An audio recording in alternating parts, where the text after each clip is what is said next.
Hey guys, welcome back, and for this video I'm going to show you how to upload or send large files on Discord without the use of Nitro. So as you can see, we're currently on Discord, and if you try to send large files like this will pop out that your files are too powerful. The max file size is 25, and if you want to upscale that to up to 500 megabyte, you need to go or avail Discord Nitro. There's a way to fix that. Just go to your browser.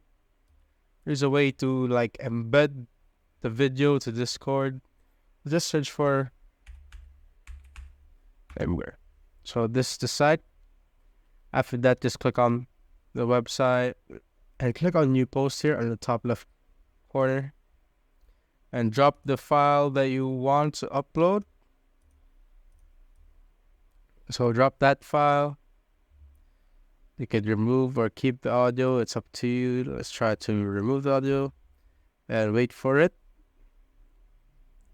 Like optimizing it stuff.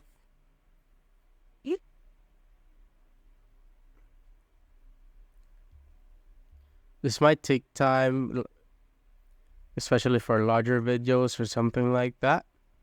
And after that, you could go copy the link here on the top, or you could go grab link. It'll be the same. So copy. Once you're finished with that, you can now paste it to Discord, and boom, you'll see this, and you can see it's moving right there. Oh, just like that. If you have found this video helpful, simply leave a like below or subscribe because it helps reach more people. See you on the next one.